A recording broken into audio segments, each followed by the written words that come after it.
आजादी का अमृत महोत्सव के तहत दिव्यांगजनों के लिए स्वास्थ्य उत्सव का आयोजन किया जा रहा है। हिमाचल प्रदेश में 1000 बच्चों की स्वास्थ्य की जांच होगी और प्रदेश के 3 जिलों में इस स्वास्थ्य उत्सव का आयोजन होगा। यह जानकारी स्पेशल ओलंपिक भारत मंडी के अध्यक्ष जगदीश राणा ने पत्रकार वार्ता में दी। हिमाचल प्रदेश में दिव्यांगजनों के लिए ओलंपिक भारत द्वारा राष्ट्रीय स्वास्थ्य उत्सव का आयोजन किया जा रहा है। बिलासपुर के एम्स में 5 अप्रैल 7 अप्रैल को मंडी जिला के सुंदरनगर बीबीएमबी ऑफिसर क्लब और कांगड़ा के पोल टेक्निकल कॉलेज में 7 अप्रैल को इसका आयोजन होगा। अधिक जानकारी देते हुए स्पेशल ओलंपिक भारत मंडी के अध्यक्ष जगदीश राणा ने बताया कि आजादी का अमृत महोत्सव में भारत की भागीदारी के बारे में विश्व स्वास्थ्य दिवस को कायम रखते हुए और एक समावेशी स्वास्थ्य सप्ताह मनाते हुए 75 शहरों में 5 और 7 अप्रैल को बौद्धिक विकलांग 75,000 एथलीटों की चिकित्सकीय स्क्रीनिंग करेगा। वहीं मंडी में विश्व स्वास्थ्य दिवस पर हेल्थ स्क्रीनिंग सुंदरनगर में होगी, जिसमें हिमाचल प्रदेश मुख्यमंत्री जयराम ठाकुर और खेल मंत्री भी शिरकत करेंगे। उन्होंने बताया कि हिमाचल प्रदेश में 1000 बच्चों की स्वास्थ्य की जांच होगी और यह गिनीज वर्ल्ड रिकॉर्ड बनने जा रहा है। बता दें कि विशेष ओलंपिक हिमाचल प्रदेश चैप्टर की स्थापना मार्च 2022 को शिमला में डॉक्टर मलिका नड्डा द्वारा की गई थी।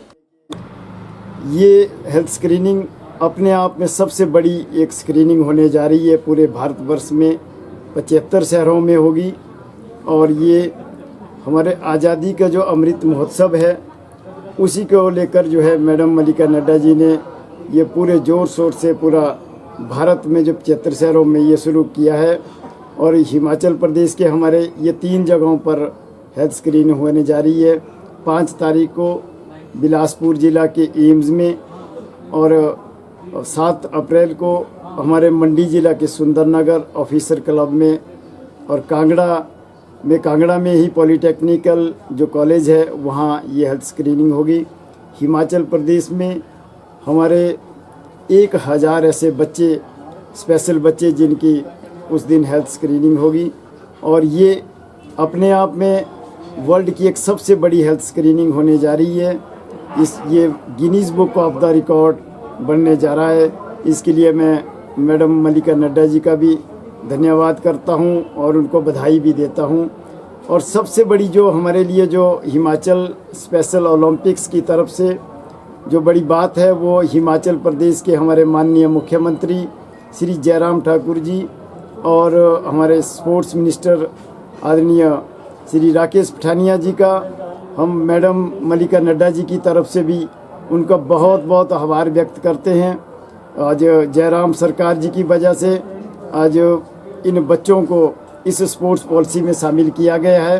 बिलासपुर शहर के साथ लगते मंडी भराड़ी में चल रहे 4 लेन कार्य से ग्रामीण काफी प्रभावित हो रहे हैं। ग्रामीणों का कहना है कि इस कार्य की वजह से उनके घरों में दरारें आ गई हैं, जिससे वह घर से बेघर होने के कगार पर आ गए हैं। गुस्साए प्रभावितों ने अधिवक्ता प्रवीण शर्मा की अगुवाई में जिलाधीश बिलासपुर को ज्ञापन सौंपा और न्याय की गुहार लगाई। किरतपुर निःशुल्क निर्माण के कारण बिलासपुर के मंडी भराड़ी में निर्माणाधीन कंपनी द्वारा किए गए खनन से 4 मकानों पर खतरा मंडरा गया है। ग्रामीणों का कहना है कि 4 लेन सड़क का निर्माण कर रही गावर कंपनी और NHAI की लापरवाही के कारण उनके मकानों और जमीन को भारी नुकसान पहुंचा है। उन्होंने जोरदार नारे लगाते हुए 4 लेन सड़क निर्माण कंपनी द्वारा किए जा रहे कटान का विरोध किया। पिछली रात्रि अचानक कोई 50 बीघा कृषि भूमि नष्ट हो गई है और उनके मकानों में बहुत बड़ी बड़ी गहरी दरारें आ जाने से उनके परिवारों का उनमें रहना जानलेवा बन गया है।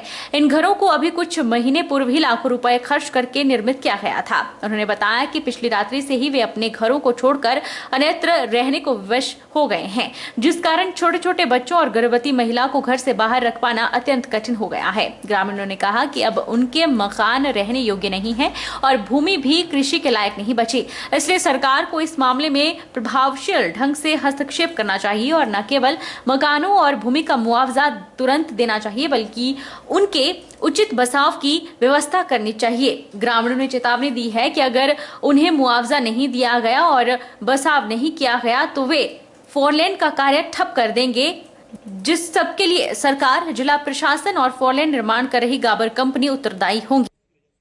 और आज हम गांव मंडी भराड़ी से आए हुए हैं। वहां पर 4 लेन का कार्य चला हुआ है, जिससे कुछ परिवार जो है घर से बेघर हो गए, उनके मकान फट गए, मकान उनके रहने लायक नहीं रहे, ज़मीन उनकी किसी योग्य नहीं रही, ना उसमें घास पशुओं के लिए हो सकता है। तो हम डीसी साहब के पास यही एक अपनी डिमांड लेके आए हैं कि इनकी समस्या का समाधान किया जाए और इनको कहीं पर रहने के लिए कोई जगह जहां मकान बन सके, और मकान जो उनका नष्ट हुआ है उसके लिए उनका जो पैसा है वो उनको दिया जाए, ताकि ये अपने परिवार के साथ सुख शांति से आराम से कहीं रह सके। गावर कंपनी के जो इनके इंजीनियर इन चीफ थे, एसडीओ साहब थे, इनके अन्य स्टाफ वहाँ पे, इनको सख्त हिदायत दी गई कि आप चरणबद्ध और तरीके से कार्य वहाँ पे मौके पे करेंगे, क्योंकि हमारे जो ये पीड़ित लोग थे ये इस मांग के थे कि हम वहाँ पे सड़क निर्माण नहीं होने देंगे जब तक कंपनी वहाँ पे नेचुरल जो डंगे लगने हैं, जो कि 2013-14 से खनन हुआ है, अगर उसका फर्दर खनन कर दिया जाएगा तो डीसी साहब ने हमें आश्वस्त किया कि आप चिंता न करें, ये विधिवत और सुचारू रूप से जो न्याय संगत जो कार्य होगा, और जिसकी सीमाएं उन्होंने उस दिन हमारे सामने रेखांकित की कि आप इस दायरे में इस तरह के खनन को करेंगे और डंगे साथ साथ लगाइए। लेकिन गावर कंपनी ने जैसे ही माननीय जिलाधीश ने लोगों को आश्वस्त किया और मैंने भी अपने लोगों को समझाया कि माननीय उपायुक्त तो हमारी बात सुन रहे हैं, उन्होंने तुरंत प्रभाव से वहाँ पे 4 लेन कंपनी जो ये गावर आई है, इन्होंने अवैध तरीके से खनन करना शुरू कर दिया। सदर विधायक सुभाष ठाकुर ने बिलासपुर शहर में 2 करोड़ 75 लाख की लागत से बन रहे शहरी आजीविका केंद्र का शिलान्यास किया और उसके बाद बिलासपुर कॉलेज में 5 लाख की लागत से बने अम्ब्रेला शेड का उद्घाटन करने के साथ ही बिलासपुर कॉलेज में 25 लाख की लागत से खेल के मैदान का विस्तारीकरण का शिलान्यास किया और राजकीय स्नातकोत्तर महाविद्यालय में वार्षिक पारितोषिक वितरण समारोह में बतौर मुख्य अतिथि भी शिरकत की। आज 4 तारीख को बिलासपुर का सिटी लाइवलीहुड की बिल्डिंग है जो 2.5 करोड़ 75 लाख की लागत से बन रही है, और इसका विधिवत रूप से आदरणीय मुख्यमंत्री जी ने इसका शिलान्यास किया था। उसकी नेम प्लेट आज यहाँ पर विधिवत रूप से लगाई है।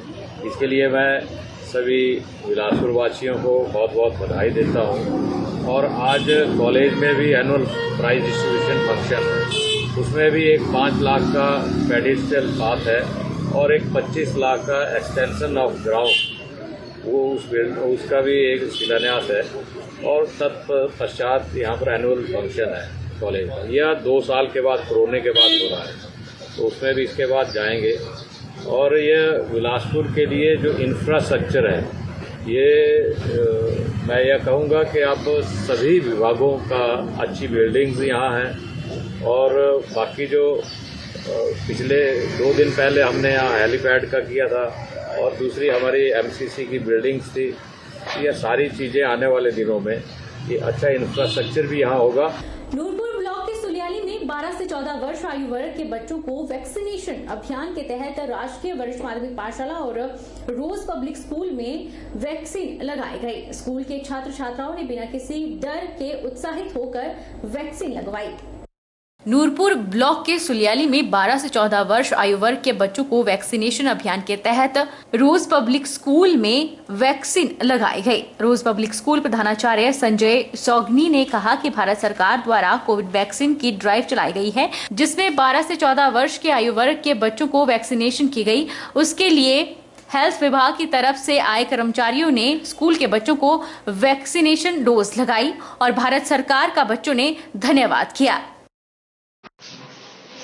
भारत सरकार के द्वारा जो कोविड वैक्सीनेशन की ड्राइव चलाई गई है, जिसमें 12 से 14 साल के बच्चों को वैक्सीनेशन की गई, उसके लिए आज हेल्थ डिपार्टमेंट की तरफ से कर्मचारी आए थे जिन्होंने हमारे स्कूल के बच्चों को वैक्सीनेशन किया। और मैं सरकार का बहुत बहुत धन्यवाद करता हूँ जो हर एक बच्चों को इस तरह की सुविधा दे रहे हैं कि उनके स्कूल में उनका टीकाकरण हो रहा है।